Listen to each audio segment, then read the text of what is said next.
नमस्कार साथियों, कैसे हैं आप। आपका स्वागत है आपके YouTube channel JL accounts classes में। आज अपन बात करेंगे अपने जूनियर अकाउंटेंट और टीआरए एग्ज़ाम के लिए अकाउंटेंसी के जो चैप्टर है थ्योरी बेस होगा अकाउंटिंग, उसके जो एमसीक्यूज बन सकते हैं, मोस्ट इंपॉर्टेंट क्वेश्चंस जो हैं उनके बारे में। तो अपना जो पहला क्वेश्चन है वो है एज पर ड्यूल एस्पेक्ट कॉन्सेप्ट, मतलब द्विपक्षीय अवधारणा के अनुसार, मतलब द्विपक्षीय अवधारणा के अनुसार क्या सिचुएशन रहती है, क्या रहता है। तो यहाँ आंसर जो आएगा ऑप्शन से आएगा। संपत्ति इज इक्वल्स टू दायित्व प्लस पूंजी, मतलब जो असेट्स है वो लाइबिलिटीज़ और कैपिटल के बराबर होएगी। मतलब लाइबिलिटीज़ यानी जो अपने दायित्व हैं जितने भी, और जो कैपिटल यानी पूंजी है, उन दोनों को मिला देंगे तो उनकी जो वैल्यू होगी, जो अमाउंट आएगा वो असेट्स के बराबर आएगा। मतलब असेट्स और लाइबिलिटीज़ लाइबिलिटीज़ और कैपिटल मिलके असेट्स के बराबर होती है। फिर क्वेश्चन सेकंड है the trading and P&L account, trading and profit and loss account is prepared under which attribute of accounting, मतलब व्यापार खाता और लाभ हानि खाता लेखांकन की किस विशेषता के तहत तैयार किया जाता है। मतलब जब अपन ट्रेडिंग अकाउंट बनाते हैं और प्रॉफिट एंड लॉस, जिसको P&L अकाउंट भी बोलते हैं, तो ये जो बनाते हैं ये अपन लेखांकन की कौन सी विशेषता के तहत तैयार करते हैं, कौन सी विशेष अकाउंटिंग की कौन सी एट्रीब्यूट है, कौन सी विशेषता है उसकी, उसके तहत करते हैं। तो यहाँ से जो आएगा ऑप्शन है आएगा सारांशीकरण, मतलब समराइजिंग जो होती है, जिसमें अपन सारांश निकालते हैं। जो अपने फाइनेंशियल स्टेटमेंट है और जो अपने ट्रांजैक्शन है जितने भी, उनका निचोड़ निकालते हैं, उनसे फिर अपन किसी निष्कर्ष पर पहुंचते हैं कि भाई यहाँ फ़ायदा हुआ है, लॉस हुआ है, जो भी है उस हिसाब से निष्कर्ष पर निकलते हैं। तो ये समराइजिंग की एक व्यवस्था होती है। फिर क्वेश्चन थर्ड है ओमिशन ऑफ पैसा and showing the round figure in financial statement is based on, मतलब वित्तीय विवरणों में पैसे का लोप और पूर्णांक दर्शाना किस पर आधारित है। मतलब जो फाइनेंशियल स्टेटमेंट बनेंगे उसमें जो पैसे होते हैं, जो रुपए में पूरे पूर्णांक में, मतलब उसको राउंड फिगर में कन्वर्ट करके दिखाते हैं, मतलब उसको पैसों में नहीं दिखाते। जैसे 25 रुपये 50 पैसे हैं तो उसको 26 रुपये दिखा देंगे, 40 रुपये 10 पैसे हैं तो उसको 40 रुपये दिखाते हैं। तो ऐसे मतलब उसको राउंड फिगर में दिखाते हैं, पैसे में उसकी एंट्री नहीं करते हैं। तो ये किस अवधारणा के पर आधारित है, किस वजह से ऐसा करते हैं। तो यहाँ आंसर जो आएगा ऑप्शन द आएगा, भौतिकता, मतलब मटेरियलिटी जो कॉन्सेप्ट है भौतिकता का, वो ये कहता है कि जो वास्तव में मटेरियल है व्यवसाय के लिए, मतलब जो महत्वपूर्ण है, महत्वपूर्णता की अवधारणा भी इसको कह सकते हैं भौतिकता के साथ ही। महत्वपूर्णता की मतलब जो बिजनेस के लिए महत्वपूर्ण है, सिर्फ उन्हीं को रिकॉर्ड किया जाता है। बाकी जो महत्वपूर्ण है, जो ज़्यादा महत्वपूर्ण नहीं है, उनको हटा दिया जाता है, उनको रिकॉर्ड नहीं किया जाता है बिजनेस के जो बुक्स ऑफ अकाउंट्स होती है। तो क्योंकि पैसे का कोई ज़्यादा महत्व नहीं होता है, तो इसलिए पूर्णांक में दर्शाते हुए उनको राउंड फिगर दिखाया जाता है, पैसे को हटा दिया जाता है। फिर क्वेश्चन फोर्थ है अपने business follows the same method of for depreciation of machinery year after year due to, मतलब व्यवसाय मशीनरी के मूल्यह्रास के लिए वर्ष दर वर्ष एक ही पद्धति अपनाता है। क्योंकि मतलब जो भी बिजनेस होएगा, जो भी व्यवसाय होता है, वो जो भी मशीनरी या कोई भी असेट्स होगी उस पर डेप्रिसिएशन लगाएंगे फिक्स असेट्स पे, तो वो जो उसकी पद्धति होगी, जो मेथड होता है उसका, वो वर्ष दर वर्ष मतलब हर साल एक ही रहता है, मतलब बार बार चेंज नहीं करते हैं मेथड को। ऐसा क्यों होता है, कौन से कॉन्सेप्ट की वजह से ऐसा करते हैं। तो आंसर जो आएगा ऑप्शन से आएगा समनुरूपता, यानी कंसिस्टेंसी, मतलब कंसिस्टेंसी रखते हैं। मतलब जो भी पद्धति अपनाई है मूल्यह्रास के लिए नहीं, अन्य किसी भी और कार्य के लिए जो भी मेथड अपनाया जाएगा वो सेम रखते हैं, मतलब समनुरूपता रहती है, मतलब समानता रखते हैं उसमें, ऐसे नहीं है बार बार उसको चेंज करते हैं। फिर क्वेश्चन फिफ्थ है proprietor has invested in shares ₹10,000, current value of shares is ₹10,500, according which concept value of shares in books of accounts ₹10,000 is to be recorded, मतलब मालिक ने शेयरों में 10,000 रुपये का निवेश किया, मौजूदा शेयरों का वैल्यू जो है वो ₹10,500 है। किस अवधारणा के अनुसार शेयर का मूल्य खातों की बही में 10,000 रुपये दर्ज करना है। मतलब किसी भी प्रोप्राइटर ने जो इन्वेस्ट किया है शेयर्स में, 10,000 रुपये इन्वेस्ट किए, उनकी मार्केट वैल्यू है वो 10,500 हो गई, मतलब वैल्यू बढ़ गई है, एक तरह से फ़ायदा हो गया 500 का।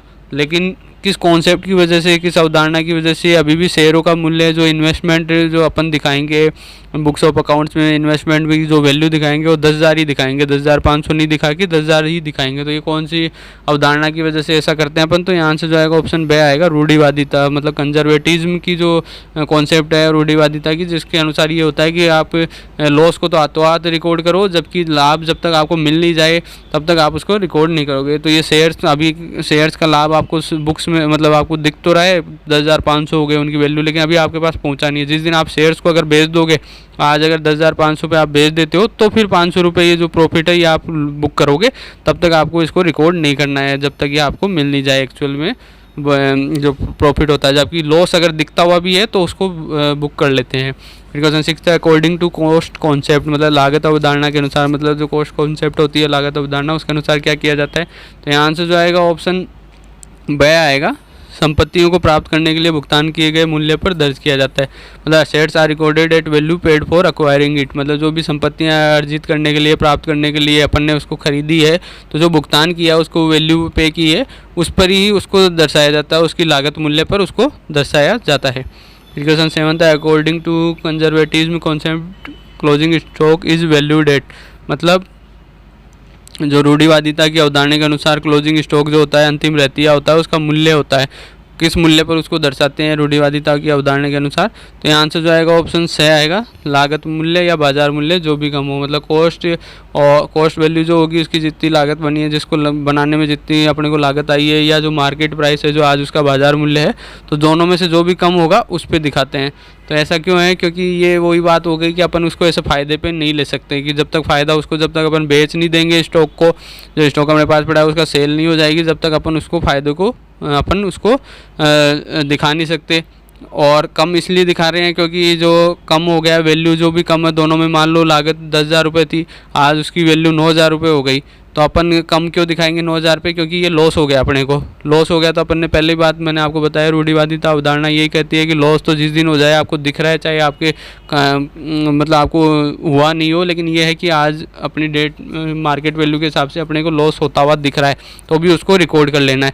तो ये जैसे ही कम होएगा तो अपने को ये कर लेना है, इसको रिकॉर्ड कर लेना है। तो ये जो भी कम होगा दोनों में से उस पर उसको दिखाया जाता है। फिर क्वेश्चन 8 है the owner of business recorded is medical expense in books of accounts indicate the principal that is violated, मतलब व्यवसाय के मालिक ने अपने चिकित्सा व्यय को लेखा पुस्तकों में दर्ज किया, उस सिद्धांत को इंगित करे जिसका उल्लंघन किया गया। मतलब किसी भी प्रोपराइटर है, ओनर है जो भी बिजनेस का, उसने अपने मेडिकल एक्सपेंस जो है, चिकित्सा व्यय जो चिकित्सा व्यय खर्चे किए उनको बिजनेस की लेखा पुस्तकों में, बुक्स ऑफ अकाउंट्स में उसने उसको दिखा दिया। तो कौन से सिद्धांत को, कौन से प्रिंसिपल को उसने तोड़ दिया, उल्लंघन किया, उसका ध्यान नहीं रखा यहाँ पे, जब इसको इसने उसमें दिखा दिया पर्सनल एक्सपेंस को बुक्स ऑफ अकाउंट्स में। तो यहाँ से जो आएगा ऑप्शन द आएगा, इकाई। एंटिटी जो कॉन्सेप्ट होता है जो ये कहता है कि बिजनेस अलग है और मालिक अलग है, दोनों ये अलग अलग है, सेपरेट एंटिटी होती है ये दोनों अलग अलग इकाई मानी जाती है, इनको पृथक इकाई मानते हैं दोनों को।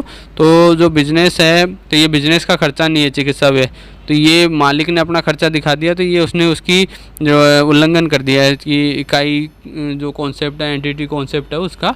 जबकि बुक्स ऑफ अकाउंट्स में सिर्फ बिजनेस से रिलेटेड ही प्रॉफिट लॉस और जो अपने असेट्स और लाइबिलिटीज़ है वो ही आएगी उसमें, जो मालिक की जो पर्सनल जो एक्सपेंस वगैरह है या प्रॉफिट वगैरह जो भी होंगे असेट्स लाइबिलिटीज़ वो इसमें नहीं आती है।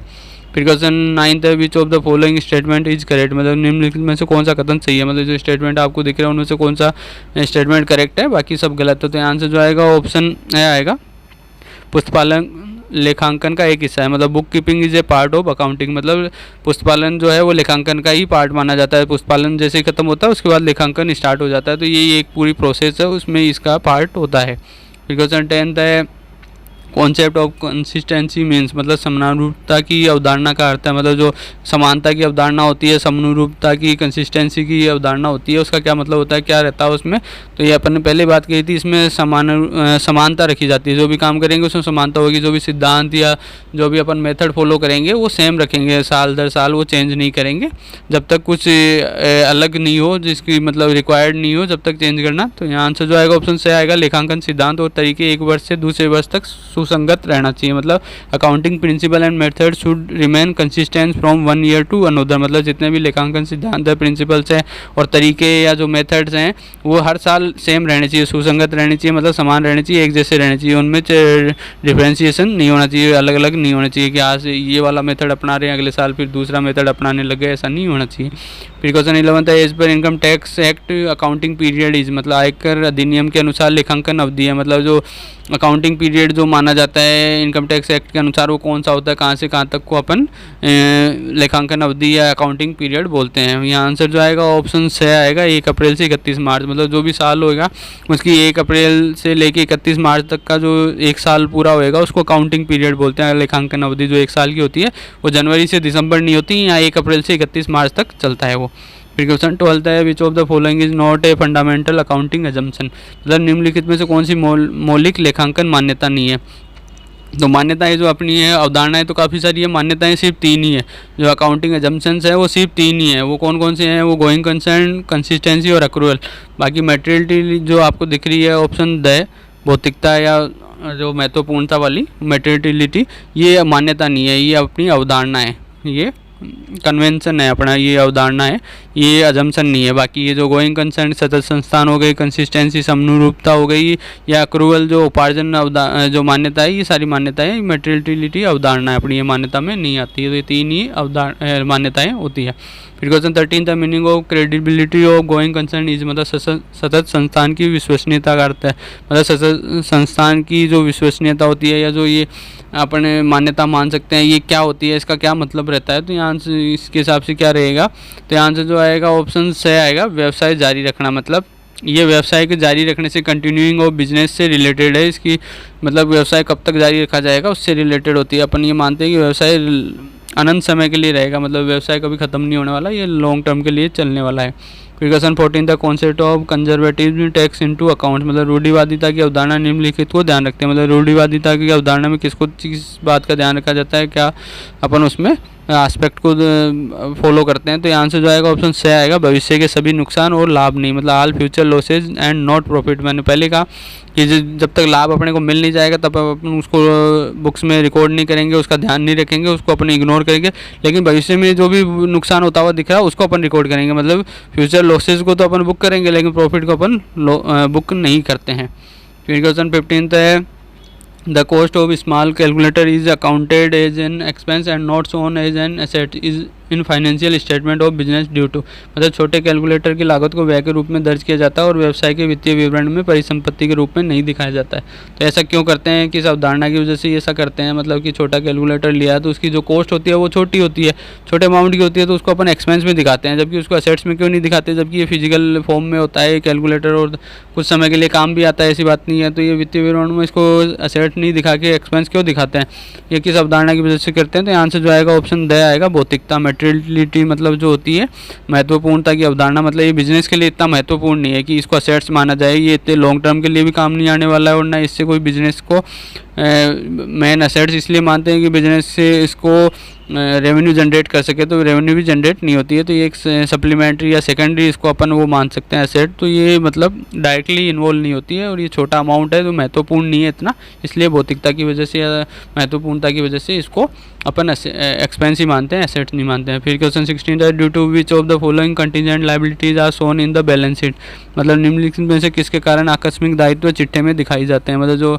अपने कंटीजेंट लायबिलिटीज है जो भविष्य में हो सकती है, हो भी जाए, हो सकता है नहीं भी हो, किसी स्थिति पे निर्भर करते हैं, तो इन आकस्मिक दायित्वों को चिट्ठे में दिखाते हैं अपन, बैलेंस शीट में जो उसका फुटनोट होता है उसमें दिखाते हैं।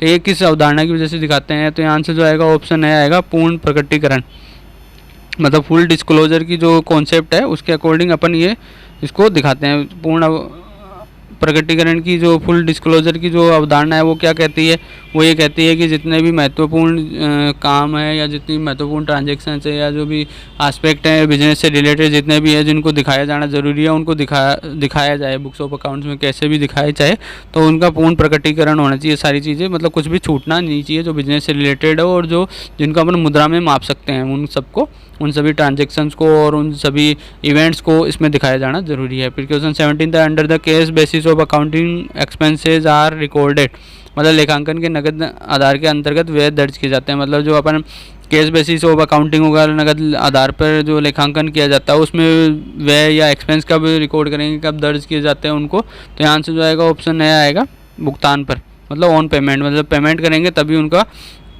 व्यय को दर्ज करेंगे, जब तक एक्सपेंस को अपन रिकॉर्ड नहीं करेंगे, मतलब वो आउटस्टैंडिंग है तो अगर उनको अपन रिकॉर्ड्स बुक्स ऑफ अकाउंट्स में नहीं करते हैं, जब उनका पेमेंट हो जाएगा तब उनकी रिकॉर्डिंग होती है। फिर question 18 the return inward is the term used for, मतलब आवक वापसी शब्द का प्रयोग किसके लिए किया जाता है, तो रिटर्न इनवार्ड मतलब वापस वापसी, आवक वापसी वर्ड ही आप पकड़ो। आवक वापसी मतलब वापस अपने पास आ गया। तो वापस अपने पास कब आएगा? जब अपन ने किसी को दिया होगा तब वो वापस अपने को भेज रहा है, तो उसका मतलब हो गया। तो मतलब अपन ने कभी सेल की होगी तो वो वापस अपने पास आ गई, तो रिटर्न इनवार्ड क्या हो गया? एक तरह से विक्रय वापसी हो गई। तो यहाँ आंसर जो आएगा ऑप्शन ए आएगा, सेल्स रिटर्न, विक्रय वापसी। मतलब अपन ने बेचा कुछ सामान, उसमें डिफेक्ट हो गया या एक्स्ट्रा चला गया तो वो, या गलत माल चला गया, तो वो जब क्रेता वापस अपने को भेज देता है, उसको माल को वापस देता है, तो उसको सेल्स रिटर्न या रिटर्न इनवार्ड कहते हैं। तो अपने पास वापस आ जाता है, लौट के आता है। Precaution 19 according to going concern concept assets are, मतलब सतत संस्थान अवधारणा के अनुसार संपत्तियाँ, मतलब जो गोइंग कंसर्न कॉन्सेप्ट है, जो ये कहता है कि बिजनेस लॉन्ग टर्म के लिए चलेगा, अनंत काल के लिए चलेगा, अभी इसका भी समाप्त नहीं होने वाला है, तो उसके अनुसार संपत्तियों को किस हिसाब से दर्ज किया जाता है? तो आंसर जो आएगा ऑप्शन ए आएगा, लागत पर दर्ज किया जाता है और उनके उपयोगी जीवन काल पर मूल्यह्रास किया जाता है। मतलब recorded at cost and are depreciated over their useful life, मतलब उनको जो लागत मूल्य होगी, जितने पे उनको अपन ने ख़रीदा है या बनाया है, जो भी कॉस्ट उसकी लगी है अपने को अर्न करने में, ख़रीदने में, बनाने में, उन पर, उस लागत पर उसको दर्ज किया जाएगा, रिकॉर्ड किया जाएगा, और उसके उपयोगी जीवन काल जो होगा, उसका यूजफुल लाइफ जो होगी, जितने समय तक वो काम आने वाली है, उस पूरे जीवन काल में उसको मूल्यह्रास लगाया जाता है। वो मेथड अलग अलग हो सकते हैं, वो किस हिसाब से भी, लेकिन उसके पूरे उपयोगी जीवन काल के हिसाब से उस पर डेप्रिसिएशन चार्ज किया जाता है। ये गोइंग कंसर्न कॉन्सेप्ट के हिसाब से होता है, ये इस वजह से होता है। तो ये क्वेश्चन भी बन सकता है कि भाई लागत मूल्य पर दर्ज करना और जीवन भर उसका मूल्यह्रास लगाया जाता है, तो कौन से कॉन्सेप्ट की वजह से होता है? तो ये गोइंग कंसर्न कॉन्सेप्ट के अनुसार ऐसा करते हैं अपन। फिर क्वेश्चन 20 है अपने, according to business entity concept, मतलब व्यापारिक इकाई अवधारणा के अनुसार क्या होता है? जो मतलब जिसमें अपन बिजनेस को अलग मानते हैं और जो इसका स्वामी होता है, प्रोप्राइटर होता है, ओनर होता है, उसको अलग मानते हैं, दोनों को सेपरेट एंटिटी मानते हैं, अलग अलग इकाई मानते हैं। तो इसके अनुसार क्या होता है? तो यहाँ आंसर जो आएगा ऑप्शन से आएगा, व्यवसाय और उसके मालिक के बीच के लेन देन को व्यावसायिक दृष्टिकोण से दर्ज किया जाता है। मतलब जो बिजनेस होगा और उसका जो मालिक होगा, ओनर होगा, उनके बीच में जो भी ट्रांजैक्शन होंगे, लेन देन होंगे, उनको व्यावसायिक दृष्टि से, मतलब बिजनेस के पॉइंट ऑफ व्यू से उसको अलग अलग दर्ज किया जाता है। मतलब उनको दोनों को अलग अलग मानते हुए कि भाई बिजनेस, ऐसा नहीं है कि जैसे मालिक का ही बिजनेस है तो जब वो पूंजी लगाएगा तो ऐसे नहीं है पूंजी उसकी हो गई, वो उसके लिए बिजनेस के हिसाब से देखेंगे। बिजनेस को मतलब किसी में इन्वेस्ट किया है, एक तरह से ही हो गया, लोन दिया है या पूंजी लगाई है, तो उसके लिए लाइबिलिटी ही मानी जाएगी। ऐसा नहीं है कि बिजनेस और मालिक एक ही है तो वो उनके हिसाब से उसको डील करे। ये दोनों को अलग अलग मानते हुए डील करने की बात करता है। फिर क्वेश्चन 21 है, under the accrual basis of accounting expenses are recorded, मतलब लेखांकन के उपार्जन आधार के अंतर्गत व्यय दर्ज किए जाते हैं। अभी अपन ने बात की थी कैश बेसिस ऑफ अकाउंटिंग के हिसाब से एक्सपेंसेस कब रिकॉर्ड किए जाते हैं? जब वो हो जाते हैं, जब उनका पेमेंट हो जाता है, भुगतान पर उनको दर्ज करते हैं। एक्रूअल बेसिस में कब किए जाते हैं? तो यहाँ से जो आएगा ऑप्शन बी आएगा, व्यय किए जाने पर, ऑन बीइंग इनकर्ड, मतलब जब भी वो व्यय कर देंगे अपन, चाहे वो आउटस्टैंडिंग ही हो, अपन ने उधार में ही काम किया हो, उधार में ही व्यय किए हो, तो अपन उसको रिकॉर्ड कर लेंगे, चाहे पेमेंट होने का वेट नहीं करेंगे अपन उसमें। फिर क्वेश्चन 22 है, विच of the following is not the qualitative characteristics of accounting, मतलब निम्नलिखित में से कौन से लेखांकन की गुणात्मक विशेषता नहीं है, मतलब उसकी गुणात्मक विशेषता में कौन नहीं आती है? तो यहाँ आंसर जो आएगा ऑप्शन द आएगा, पूर्णता, कंप्लीटनेस, मतलब उसमें पूर्णता का अगर विशेषता नहीं है तो भी वो गुणात्मक विशेषता नहीं कहलाती है, वो पूर्णता होनी जरूरी नहीं है। बाकी रिलायबिलिटी, मतलब अपन ने ये बोला था पहले ही, विश्वसनीय तो होनी चाहिए, रिलायबल होनी चाहिए, उस पर विश्वास किया जा सके, अंडरस्टैंडेबिलिटी, मतलब समझदारी होनी चाहिए उसमें कि हर कोई आराम से उसको समझ सके, समझने योग्य होनी चाहिए वो, और रिलेवेंस मतलब प्रासंगिक होनी चाहिए, मतलब जिस पूरा बिजनेस से रिलेटेड होनी चाहिए, वो ये चीज़ें उसमें होनी चाहिए, गुणात्मक विशेषता में आती है, अपन ने पहले ही बात करी थी। फिर क्वेश्चन 23 है अपने, income is measured on the basis of which concept, मतलब आय किस अवधारणा के आधार पर नापी जाती है? मतलब जो अपनी इनकम होएगी बिजनेस की, उसको कौन सी अवधारणा के आधार पर अपन उसको रिकॉर्ड करते हैं, किस आधार पर करते हैं? तो यहाँ आंसर जो आएगा ऑप्शन ए आएगा, मिलान, मतलब मैचिंग कॉन्सेप्ट जो होता है, अवधारणा जो है इसकी मिलान की, जिसमें ये कहा जाता है कि जितना आपको ईयर में जितने खर्चे हुए हैं उतनी ही अपनी आय होती है, और जो जिस साल में हो गई है उसी साल में उसको रिकॉर्ड किया जाना ज़रूरी है। ये जो अपनी मैचिंग कॉन्सेप्ट है वो ये कहता है, तो उसके अकॉर्डिंग ही फिर आय को रिकॉर्ड किया जाता है। फिर क्वेश्चन 24 है, sum of liabilities and capital is, मतलब दायित्व एवं पूंजी का योग क्या कहलाता है? तो अपन ने पहले ही बात कर ली कि जो असेट्स और लाइबिलिटीज़ और कैपिटल होगी वो जाके अपने असेट्स का बराबर होती है। तो यहाँ से जो आएगा ऑप्शन डी आएगा, संपत्ति और असेट्स, मतलब assets is equals to liabilities plus capital. फिर क्वेश्चन 25 है, accrual basis of accounting recognize, मतलब लेखांकन की उपार्जन आधार या अवधारणा जो है वो पहचानता है, वो क्या किस चीज़ को देखता है, किस चीज़ को मान्यता देता है, किस चीज़ को रिकॉर्डिंग की बात करता है। मतलब उपार्जन आधार पर अगर अपन लेखांकन करते हैं तो किस हिसाब से होएगा। तो यहाँ से जो आएगा ऑप्शन से आएगा दोनों ए ऑन ब, मतलब बकाया और अग्रिम व्यय जो होंगे, आउटस्टैंडिंग एंड प्रीपेड एक्सपेंस, मतलब जो बकाया चल रहे हैं एक्सपेंस जिनको अपन ने कर तो दिया लेकिन पेमेंट नहीं हुआ, या प्रीपेड एक्सपेंस जिनका मतलब अभी खर्च होना है लेकिन अपन ने पेमेंट पहले ही एडवांस में पेमेंट कर दिया है, तो इनको रिकॉर्ड करने की बात करता है। अक्रूवल एंड इनकम, मतलब अक्रूवल तो वो हो गई जो अपन को मिलनी चाहिए लेकिन अभी तक मिली नहीं है, पेमेंट अभी आया नहीं है अपने पास, और अनअर्न्ड है मतलब पेमेंट पहले आ गया, मतलब एडवांस में पेमेंट मिल गया लेकिन अभी अपन ने काम किया नहीं है उसके लिए। तो ये सारी जो होती है अनअर्जित आय हो गई या उपार्जित आय हो गई या बकाया व्यय या अग्रिम व्यय, इनको उपार्जन आधार पर इनकी रिकॉर्डिंग होती है। जबकि अगर केस बेसिस पे अगर ये होएगा, अगर नगद आधार पर अगर लेखांकन किया जाएगा तो इन सब का रिकॉर्डिंग नहीं होती है इनका। फिर question 26, according to going concern concept a business is viewed as having, मतलब सतत संस्थान अवधारणा के अनुसार एक व्यवसाय को निम्नलिखित के रूप में देखा जाता है। मतलब जो गोइंग कंसर्न कॉन्सेप्ट है उसके अनुसार जो बिजनेस को किस हिसाब से देखते हैं, कैसे मानते हैं, किस हिसाब से चलेगा। तो यहाँ आंसर जो आएगा ऑप्शन से आएगा एन इंडिफिनिट लाइफ, मतलब अनिश्चित जीवन, मतलब ये माना जाता है उसका अनिश्चित जीवन है, अनिश्चित काल तक वो चलेगा, भविष्य में पता नहीं कब वो, ये माना जाता है वो कभी समाप्त नहीं होगा, वो इन्फिनिट मतलब अनिश्चित काल के लिए चलने वाला है। फिर क्वेश्चन 27 है, under which accounting principle quality of man power is not recorded in books of accounts, मतलब किस लेखांकन सिद्धांत के तहत मानव शक्ति की गुणवत्ता को पुस्तकों में दर्ज नहीं किया जाता है। मतलब जो उसकी क्वालिटी होगी जो मैन पावर की, जैसे मान लो जो मैन पावर काम कर रही है, जो वर्कर्स वहाँ काम कर रहे हैं, तो मान लो एफिशिएंट है, एक तो हो गया कि बहुत एफिशिएंट वर्कर है, एक बिल्कुल ही एफिशिएंट नहीं है, मतलब ठीक है काम चलाऊ काम कर रहा है। तो इनकी जो एफिशिएंसी होगी इसको रिकॉर्ड नहीं किया जाता है बिजनेस में। लेखांकन के सिद्धांत, कौन से सिद्धांत की वजह से ये पुस्तकों में दर्ज नहीं किया जाता है। तो यहाँ आंसर जो आएगा ऑप्शन द आएगा, मुद्रा मापन, मतलब मनी मेजरमेंट, मतलब ये जो एफिशिएंसी है इनकी गुणवत्ता है इसको मुद्रा में नहीं मापा जा सकता, मुद्रा मापन नहीं हो सकता इनका, तो इस वजह से इनको पुस्तकों में दर्ज नहीं किया जाता है। तो ये अपन ने पहले ही बात की है, मुद्रा मापन जो कॉन्सेप्ट है मनी मेजरमेंट, वो ये कहता है कि बिजनेस के जो भी ट्रांजेक्शन है या इवेंट्स है जिनको मुद्रा में मापा जा सकता है सिर्फ उन्हीं को रिकॉर्ड किया जाएगा। तो चूँकि ये मुद्रा में नहीं मापा जा सकता इसलिए इनके रिकॉर्डिंग नहीं होती है। फिर क्वेश्चन 28 है, according to which accounting concept even the proprietor of business is treated as creditor to the extent of capital, मतलब किस लेखांकन अवधारणा के अनुसार व्यवसाय के मालिक को भी पूंजी की सीमा तक ऋणदाता माना जाता है। ये अपन ने पहले बात कर ली कि जो सेपरेट एंटिटी माना जाता है, मतलब बिजनेस को और बिजनेस के जो ओनर होगा उसका मालिक होएगा उसको दोनों को अलग अलग माना जाता है, उनको एक नहीं माना जाता। तो इस वजह से व्यवसाय के मालिक को उसकी पूंजी की सीमा तक, मतलब जो जितनी उसने कैपिटल लगाई है उस सीमा तक उसका ऋणदाता माना जाता है, मतलब क्रेडिटर माना जाता है। कि ये माना जाता है कि उसने एक तरह से लोन दे रखा है तो उसको वापस चुकाया जाना है, तो वो बिजनेस के लिए लोन माना जाता है, ऋणदाता माना जाता है, क्रेडिटर। तो ये कौन से कॉन्सेप्ट की वजह से होता है? तो यहाँ से जो आएगा ऑप्शन सही आएगा, व्यवसायिक इकाई, बिजनेस एंटिटी कॉन्सेप्ट जो है उसके अनुसार ये माना जाता है कि बिजनेस अलग है और जो ओनर है वो अलग है, तो बिजनेस के पॉइंट ऑफ व्यू से उसकी रिकॉर्डिंग होती है, तो इस हिसाब से वो क्रेडिटर माना जाता है। फिर क्वेश्चन 29 है, accrual concept is based on, मतलब उपार्जन अवधारणा आधारित है, किस पर आधारित है? तो आंसर जो आएगा ऑप्शन ए आएगा, मिलान, मैचिंग कॉन्सेप्ट पर आधारित है कि जितने अपनी इनकम हुई है उतने ही इनकम के आधार पे ही एक्सपेंस रिकॉर्ड किए जाते हैं, और जिस साल में ये रिलेटेड है जिस साल से उसी में इसको रिकॉर्ड किया जाए।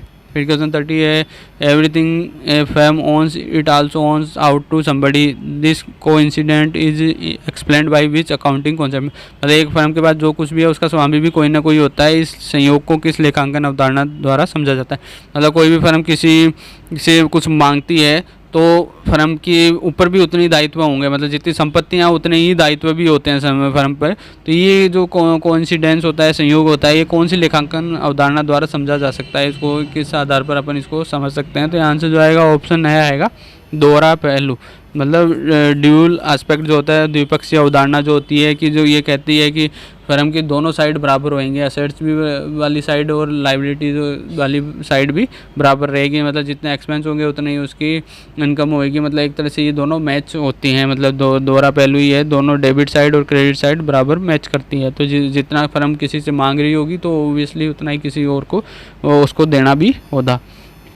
फिर क्वेश्चन 31 है, according to convention of conservatism concept, मतलब रूढ़िवादिता की अवधारणा के आधार पर, मतलब रूढ़िवादिता की जो अवधारणा उसके आधार पर क्या किया जाता है। तो यहाँ से जो आएगा ऑप्शन है आएगा, डूबत और संदिग्ध ऋणों के लिए प्रावधान किया जाता है। मतलब जो अपने provision is made for bad and doubtful debts, मतलब बैड एंड डाउटफुल डेट जो होंगे, डूबत और संदिग्ध ऋण जो लग रहा है कि भविष्य में डूब सकते हैं, या संदिग्ध है, डाउटफुल है कि पता नहीं वो पैसा मिलेगा कि नहीं डेटर्स से, तो उनके लिए पहले ही प्रावधान कर लिया जाता है, प्रोविजन कर लिया जाता है। भविष्य के एक तरह से ये लॉस है तो इसकी पहले से ही तैयारी कर ली जाती है कि ये लॉस हो भी जाता है तो अपन उस पर ज़्यादा दिक्कत नहीं आए। फिर क्वेश्चन 32 है, according to money measurement concept, मतलब मुद्रा मापन अवधारणा के अनुसार, मतलब मुद्रा मापन अवधारणा जो ये कहती है कि भाई जो जिसको मुद्रा में माप सकते हैं उन्हीं को रिकॉर्ड किया जाना चाहिए। तो इसके अनुसार क्या होना चाहिए, तो यहाँ से जो आएगा ऑप्शन से आएगा, सभी लेन देन और घटनाएं जिन्हें मौद्रिक रूप में मापा जा सकता है पुस्तकों में दर्ज की जाती हैं। मतलब all transactions and events which can be measured in monetary terms are recorded in books of account, मतलब जिन लेन देनों को, जिन ट्रांजेक्शन्स को, जिन घटनाओं को, इवेंट्स को अपन मुद्रा में माप सकते हैं, मेजर कर सकते हैं मौद्रिक रूप में, मुद्रा में उनको देख सकते हैं कि हाँ उन्हीं को ही अपन बुक्स में रिकॉर्ड करते हैं, दर्ज करते हैं, बाकी को अपन रिकॉर्ड नहीं करते हैं। फिर क्वेश्चन 33 है, generally duration of accounting period is of, मतलब सामान्यतः लेखांकन अवधि की कालावधि होती है, मतलब जो अकाउंटिंग पीरियड होगा वो कितनी अवधि का होता है, क्या उसकी ड्यूरेशन रहती है। तो यहाँ से जो आएगा ऑप्शन बी आएगा, 12 महीने। नॉर्मली 12 महीने का ही लेखांकन पीरियड सब ऑर्गेनाइजेशंस में फॉलो होता है। ये अपन ने इनकम टैक्स एक्ट के हिसाब से भी देख लिया, 1 अप्रैल से 31 मार्च का जो पीरियड होता है, 12 महीने का, 1 साल का जो अवधि होती है वो लेखांकन अवधि कहलाती है। फिर क्वेश्चन 34 है, during the life time of an entity accounting procedure accounting produce financial statement in accordance which accounting concept, मतलब किसी इकाई के जीवन काल के दौरान लेखांकन किस लेखांकन अवधारणा के अनुसार वित्तीय विवरण तैयार करता है। मतलब कोई भी बिजनेस होगा उसके जीवन काल के दौरान, उसके लाइफ टाइम में जो भी लेखांकन अवधारणा, कौन सी अवधारणा के अनुसार अकाउंटिंग की जाती है और उसका वित्तीय विवरण तैयार किए जाते हैं, फाइनेंशियल स्टेटमेंट किस अवधारणा के हिसाब से तैयार किए जाते हैं। तो यहाँ से जो आएगा ऑप्शन सी आएगा, लेखांकन अवधि, मतलब अकाउंटिंग पीरियड, मतलब लेखांकन अवधि के हिसाब से उसके वित्तीय विवरण तैयार किए जाते हैं। जो वित्तीय विवरण बनेंगे, फाइनेंशियल स्टेटमेंट बनेंगे, वो किसी भी अकाउंटिंग पीरियड, पर्टिकुलर जो अकाउंटिंग पीरियड होगा उसके अकॉर्डिंग बनते हैं कि 1 अप्रैल 2019 से लेके 31 मार्च 2020 तक के अकाउंटिंग वो हो गए, फाइनेंशियल स्टेटमेंट हो गए, जिसमें P&L, balance sheet, trading account वगैरह आते हैं। तो ये लेखांकन अवधि हर साल के हिसाब से होती है, जो अकाउंट अलग अलग होती है। Question 35, which one of the following is not an objective of accounting, मतलब निम्नलिखित में से कौन सा एक लेखांकन का उद्देश्य नहीं है। मतलब लेखांकन का फ़ायदा नहीं मान सकते, उसका मुख्य उद्देश्य नहीं मानते, मतलब उसका कोई पार्ट नहीं रहता उस काम के लिए। तो यहाँ से जो आएगा ऑप्शन बी आएगा, मालिक की निजी संपत्तियों, देनदारियों और पूंजी के बारे में जानकारी प्रदान करना, मतलब जो मालिक है, जो ओनर है, उसकी जो प्राइवेट असेट्स है, लाइबिलिटीज़ है और उसकी जो पूंजी है, कैपिटल है, उसके बारे में ये जानकारी प्रदान नहीं करता। ये उसका ऑब्जेक्टिव नहीं है कि जो मालिक, क्योंकि ये मालिक अलग होता है और बिजनेस अलग होता है, तो मालिक एक सेपरेट एंटिटी है और उसकी निजी जो प्राइवेट जो भी है संपत्ति वगैरह, दायित्व वगैरह, पूंजी वगैरह, उसके बारे में ये जानकारी प्रदान नहीं करता है, क्योंकि उनकी कोई ये रिकॉर्डिंग नहीं करता है। सिर्फ बिजनेस से रिलेटेड जितने भी ट्रांजेक्शन और इवेंट्स होता है उनकी रिकॉर्डिंग होती है यहाँ पे। तो व्यवसाय की संपत्ति, देनदारियों और पूंजी के बारे में जानकारी प्रदान करना, मतलब बिजनेस की क्या असेट्स है, क्या लाइबिलिटीज़ है और क्या कैपिटल है, उसके बारे में ये जानकारी देता है। व्यवसाय के रिकॉर्ड बनाए रखने के लिए व्यवसाय के रिकॉर्ड बनाए रखता है, ये रिकॉर्डिंग करता है। तो ये जितने भी लेन देन वगैरह है वो सारे रिकॉर्ड करता है। ये व्यवसाय के लाभ और हानि के बारे में जानकारी प्रदान करना, मतलब जो भी ट्रांजेक्शन हुए हैं उनके समराइज़ करके ये बताता है कि बिजनेस को लॉस हुआ है कि प्रॉफिट हुआ है। तो ये उसकी ऑब्जेक्टिव है, जबकि ये पर्सनल जो एक्सपेंस है, पर्सनल लाइबिलिटीज़ है, पर्सनल दायित्व वगैरह है, इनके बारे में उसकी उद्देश्य नहीं है उसका कि वो बताए जो ओनर है उसके। तो साथियों यहाँ मैंने थ्योरी बेस ऑफ अकाउंटिंग से रिलेटेड जितने MCQs बन सकते हैं अपने एग्जाम से रिलेटेड वो मैंने कवर करवा दिए। नेक्स्ट वीडियो में लेकर आ जाऊँगा नेक्स्ट चैप्टर से related videos related questions MCQs जो महत्वपूर्ण होंगे। तब तक प्लीज़ वेट कीजिएगा। उम्मीद करता हूँ वीडियो पसंद आई होगी। वीडियो पसंद आई हो तो लाइक अवश्य कीजिएगा और अपने फ्रेंड्स के साथ ज़्यादा से ज़्यादा शेयर कीजिएगा। और अपने यूट्यूब चैनल को सब्सक्राइब नहीं किया तो जल्दी से सब्सक्राइब कर लीजिएगा। जय हिंद, जय भारत।